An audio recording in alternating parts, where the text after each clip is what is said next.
Olá, Chames TV entrevista hoje Rogério Tayar, que é coordenador do curso de especialização em Relações Internacionais da OAB e professor titular de Direito e Relações Internacionais da Unip. Olá, Rogério. Olá, Ramiro. É uma satisfação estar aqui colaborando com a TV Chames. É toda nossa. E estou à disposição para esclarecer os nossos ouvintes sobre toda e qualquer pergunta a respeito do tema. Nossa primeira pergunta: como um especialista em direito internacional, qual a sua visão sobre a política externa do governo brasileiro hoje?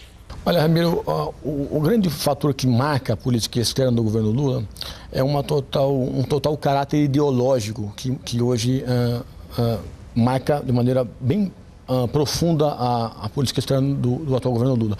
Para explicar e mostrar com claridade essa questão, eu diria que a política externa nada mais é do que a linha que um governo atua no modo de se relacionar com outros estados.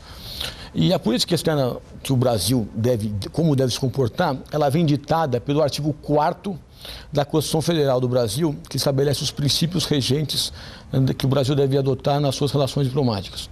A grande questão, que eu falo em caráter ideológico da atual política externa brasileira, é que, em razão desse viés ideológico, a atual política externa brasileira não tem se adotado, não tem cumprido os incisos do artigo 4º da Constituição brasileira. Eu posso simplificar com alguns exemplos. Três grandes princípios, para citar apenas três, que constam do artigo 4º da Constituição Federal Brasileira, são eles. No inciso 2º consta o princípio da prevalência dos direitos humanos. No artigo 4º, o princípio da não intervenção em assuntos internos dos demais estados. E no inciso 6º, o princípio da defesa da paz. Eu vou citar alguns exemplos para esclarecer nossos ouvintes sobre cada um deles. No inciso 2º, quando eu falo em prevalência dos direitos humanos, nossa Constituição determina, porque como nossos ouvintes devem saber, e a gente sabe, Ramiro, que a Constituição ela não aconselha, a Constituição ela determina, porque a Constituição ela estabelece princípios com força mandamental.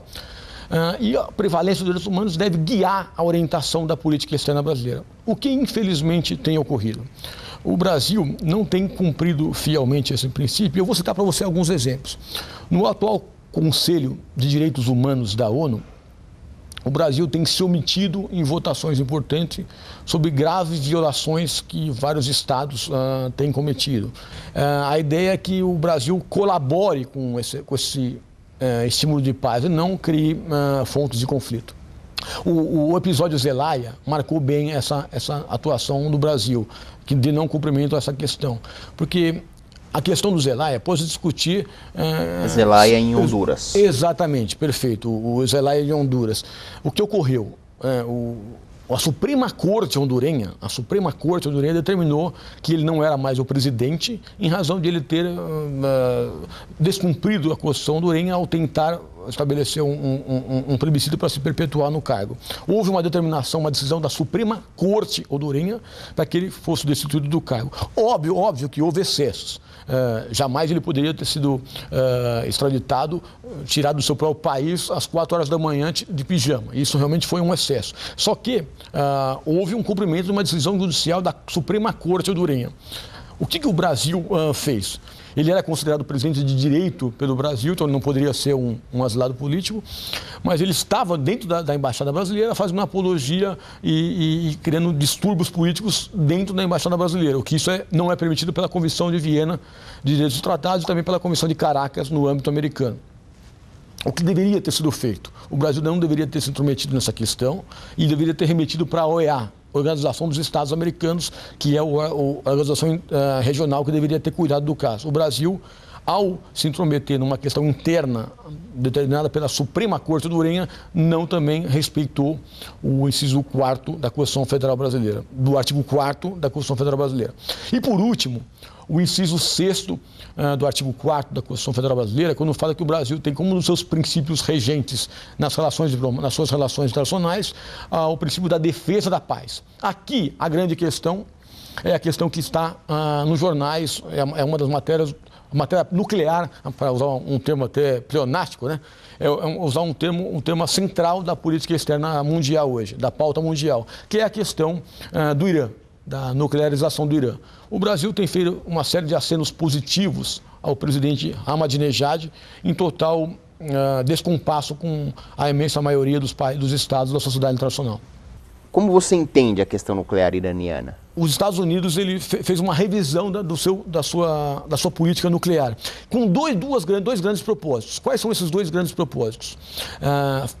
Estimular, impedir a proliferação de novos estados que sejam potências nucleares. Se o Irã tornar-se um país que detém arsenal nuclear, isso vai incentivar outros países a também se armar no contexto regional do Oriente Médio, como, por exemplo, o Egito e a Síria.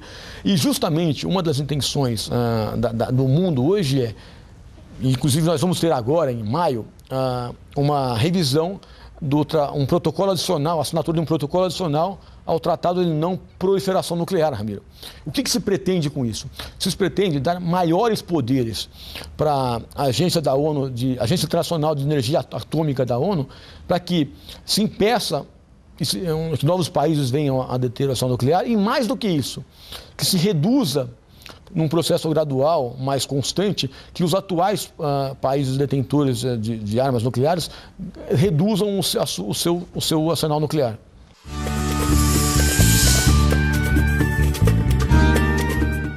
História, cultura, religião, gastronomia, negócios, festas e a contribuição para o Brasil. Saiba tudo o que acontece na comunidade árabe brasileira. Na revista Shams.